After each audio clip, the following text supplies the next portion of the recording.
Hey guys, welcome back to Clownfish TV. This is Kneon. I am not here with Geeky Sparkles, but I'm going to give you a daily dose of dismal Disney. We're going to talk about a rumor coming from the Daily Beast of all places, a rumor that Bob Iger has told The View to tone down the TDS, to stop talking smack about Trump. Again, ABC News got in big trouble talking smack about Trump. It actually led to legal action, and they had to shell out, I think it was $15 million to settle with Trump because they kept calling him a grapist. And Bob Iger now seems to be chumming up to Trump. He actually got together with Trump to talk about the Abu Dhabi park, and they seem to be getting along pretty okay. And Disney is actually advertising on X again after being told to go F himself by Elon Musk. So I think this weekend especially, and we talked about Lilo and Stitch. Lilo and Stitch is not a quote-unquote woke movie, really. I mean, it's, yeah, another remake. Yeah, it's okay. It's not the best thing ever, but it's all right. But it's also a very middle-of-the-road product. So was Deadpool and Wolverine. So were a lot of their other hits. When Disney plays it down the middle, they make money. And I think they're starting to realize that they cannot bank on anti-Republican outrage to make money anymore. In fact, it has the opposite effect. You double down on talking smack about half the country, you're going to lose half your revenue. Now, in the case of The View, they're actually, I want to be clear, they're actually doing pretty good with the ratings. I think people tune into The View to find sound bites to clip. And The View used to talk politics, but it was just part of a broader discussion. They had a lot of other topics that they covered. And now, as far as I can tell, it's just pretty much all politics all the time. And Bob Iger's telling them to rein it in. Very interesting. I don't think they want another lawsuit. We're kind of seeing this with these gaming journos now, too, that they're being told to rein it in. And we know that the ladies of The View have had to read prepared legal statements on the air before. We've seen it. So I think that their legal team is paying very close attention. They're like, yeah, Whoopi, you're not going to cost us, 15, 20, $30 million by running at the mouth. Actually, I think it's going to be Sunny Hostin before it's Whoopi, because Sunny doesn't have any kind of a filter whatsoever. But let's talk about this before we get into it any further. Please subscribe for more pop culture news, views, and rants. Guys, no woohoos in this video. No woohoos at The View either. Hey guys, I want to give a huge shout out to the sponsor of this video, Fume. Fume is not another vape. It's not an e-cig. It's not a nicotine product. If it was, I would not be recommending them to you. I wouldn't. I have family members that had bad habits and bad experiences because of those bad habits, and I don't want anything bad to happen to you. It's something totally different. It's a simple, satisfying way to replace your bad habit without inhaling anything harmful. If you're stuck in a bad habit, maybe it's just something you reach for during a stressful moment, hanging out with your friends or out of boredom. You don't want to do that. Let's talk about Fume. It's a game changer. There's no smoke, no vapor, no nicotine, just natural flavored air that gives you something to reach for without the chemicals. Again, without chemicals. They've done studies, no chemicals. Sometimes breaking a habit isn't just about willpower. It's about having something better to reach for instead. Fume gives you an alternative. And it's not just about the flavor. It has a magnetic, fidget-friendly design that keeps your hands busy and your mind engaged. I actually tend to fidget with stuff when I record videos. It's just kind of how I am. I always have to be doing something, but you don't want to do something that's harmful for your body, right? There are a lot of flavors you can choose from, including crisp mint, tons of options from citrusy to earthy to refreshing. If you order the Journey Pack using my code ClownfishTV, you'll get a free Fume topper. So if you've been thinking about changing your habit, this is the perfect first step. Go to tryfume.com/clownfishtv. That's F-U-M, so it's T-R-Y, F-U-M.com/clownfishtv, or scan the QR code on the screen to grab yours today. Thank you so much, Fume, for sponsoring this video. Let's get back into it. Apparently, according to this article, according to their insiders, Bob Iger's telling them to shut up or tone it down And he's not going to tell him to stop completely because, again, the ratings are pretty okay. So he's not going to tell him to knock it off completely. But they are being told to tone it down. And apparently they're being very defiant. And they're like, no, we're going to continue as usual. I'm like, well, good luck with that, because Iger, at the end of the day, makes the decision as to whether or not you get to keep your job. So I'm just saying, I'd tread very, very carefully. Now, what I could totally see happen is if they would cancel The View, all these people are going to run to podcasting, right? They're going to go become a talking head on YouTube, just like us. That's, what's going to happen. I can almost guarantee it. And Whoopi Goldberg, despite her pleading poverty, I do not believe for a second that Whoopi Goldberg is in any danger of going broke. Not broke as like normal people broke. Like, oh my God, I can't pay my car payment this month or whatever. But like, oh, I might have to sell a couple of my mansions. I don't know what to do. Oh my God, woe is me. All right, this comes from the Daily Beast. Disney CEO Bob Iger told hosts of The View to tone down the Trump bashing. This is an exclusive from them, I guess. Multiple sources shared details with the Daily Beast about a meeting in which ABC News president delivered a message. Okay, so this comes from the ABC News president via Bob Iger. Okay, I get it. Disney and ABC News have asked the host of The View to tone down their political rhetoric. Multiple sources told the Daily Beast. Since President Trump's election in 2024, the panel of co-hosts on The View, Whoopi Goldberg, Joy Behar, Sarah Haynes, Ann Navarro, Sunny Hostin, Alyssa Farah Griffin, they've constantly criticized Trump, his policies, and his officials, just like they did in 2016, 2017, 2018, 2020. Kind of toned down a little bit for a couple of years. The ratings took a nosedive because things were boring. And now we're right back into it. And I think a lot of these people were like, oh, thank God Trump got elected so we can get the views on The View. So I cannot pronounce her. Is it Alman Mahedovich,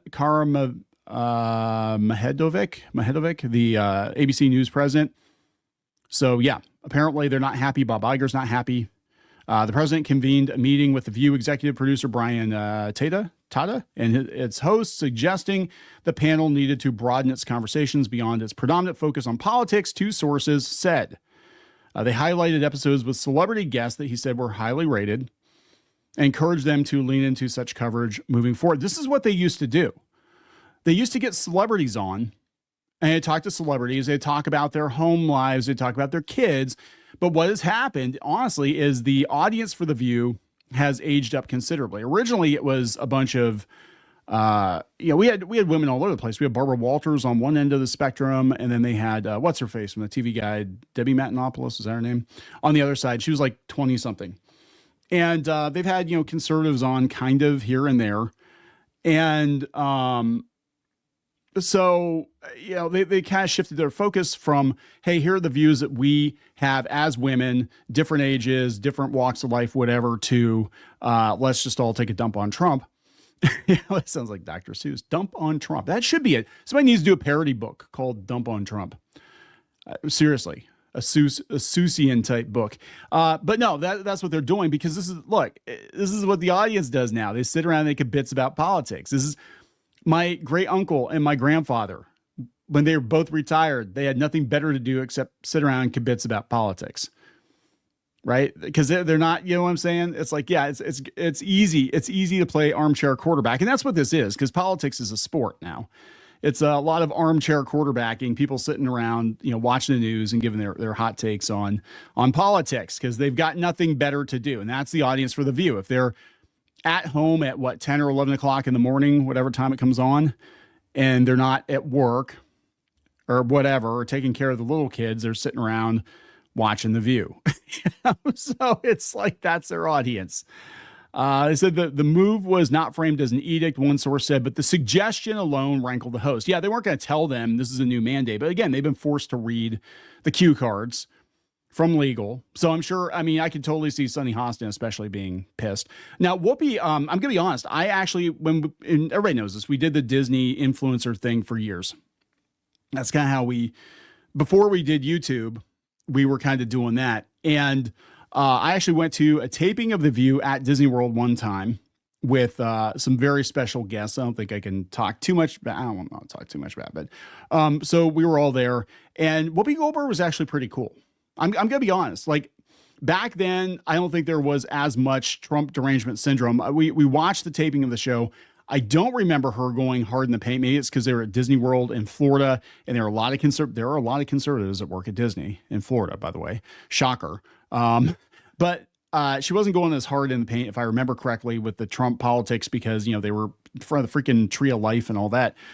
But in between takes, like when they were doing their the breaks, the commercial breaks or whatever, she was great with the audience. Like, she was fantastic. Like, I'm like, that's the Whoopi Goldberg I remember when I was a kid, watching her on the HBO comedy specials, watching her on Star Trek. She seemed very approachable, very personable. And then, like, as soon as the cameras came back on, boom, she was right back into angry Whoopi mode. So it's like, so part of me is like, do they do this because they really feel this way? Or are they doing this because, it's an act? I don't know. I'm going to be completely honest. So let's see here. What else is going on? They said, the group pushed back forcefully. Navarro noted the show's audience routinely seeks out its perspective on politics. That's the only thing that's keeping them relevant at this point, especially when the administration's radical attempts to upend the government can potentially affect their daily lives. Oh, the poor celebrities. One source familiar with the meeting characterized the host as telling their boss, "This is what our audience wants." Isn't it going to look kind of bad if we're all of a sudden not talking about politics? I don't know. Isn't it going to look kind of bad if you were all about LGBTQ plus for years, and then all of a sudden, hey, we're building a park in Abu Dhabi, and here's some Pride merch, but not as much as we usually do. And also, let's nix those trans episodes, and also let's walk back the gay kiss or whatever in this movie, and also let's not have Riley and Inside Out 2 do anything that could be misconstrued as gay. I'm just saying. The winds are changing, and they're blowing toward, I think, Middle America. That sounds bad. All of the Middle America is downwind of California, right? That's what's going on here. But basically, they're like, yeah, we want to make money. And Lilo and Stitch is going to make a lot of money this weekend. It's going to make a lot of money this weekend. And that movie is playing it down the middle. It's not great, but it's not overly political either. And there's some stuff in there I'm like, yeah, I can see where somebody gave him notes or whatever, but it's not overly political. The conversation continued to stay at the top of our mind for at least one of the co-hosts during Disney's upfront presentation to advertisers, an annual glitzy gathering. Okay, Navarro had a direct conversation with Iger. Oh, that's ballsy. According to multiple sources, Navarro thanked Iger for allowing the host to continue doing their jobs in a politically turbulent environment. Iger confirmed he supported the show, but also reaffirmed the show needed to tone down the political rhetoric. The sources said, yes, he's trying to get sweetheart deals from Trump, both in Abu Dhabi and tariffs. And at the end of the day, he's the CEO of a company that has to be profitable, or you're going to get pushed out. Again, well, he's already leaving. Supposedly, he's been leaving for 20 years now, right? But yeah, I mean, we're going to have another coup like we did before if Disney doesn't start being profitable. And how is Disney profitable? Well, you don't alienate your audience. You make entertainment for everybody, but you also have to stay away from some dicey topics because, middle of the road, you have to be. That was Disney's brand for years. And then you pivoted. ABC News did not comment. A Disney spokesperson did not respond to a request for comment. Navarro did not respond to multiple requests for comment. Another source familiar with the matter said ABC will constantly have conversations with talent based on viewer feedback, and this instance was no different. Well, the thing is, the people that are moderate or right-leaning are not watching The View. So what they're going to get is the feedback of a bunch of people that are stay-at-home whatevers, for whatever reason, that watch The View. They said the political coverage has not affected the show's ratings. It was number one. Yeah, people are watching a train wreck. It is. It's actually doing okay. They're talking about, all the other controversies with CBS and CNN and all that over politics. And yeah, Trump is highly litigious. Love him or hate him, he is highly litigious. And if they call him a rapist again or anything, you know what I'm saying? it's not going to go well for them. Let's go out to Blue Sky, see what they have to say, because, Blue Sky's always that way. So this is their original post. We've got corporate media will always bend the knee to fascism and dictatorships. You guys thought Disney was your friend. You thought Mickey was finally coming around, seeing things your way. Mickey doesn't care. The only color Mickey cares, he doesn't care about your rainbow. He doesn't care about your skin color. The only color Mickey cares about is green. As long as you have that understanding, you can enjoy Mickey.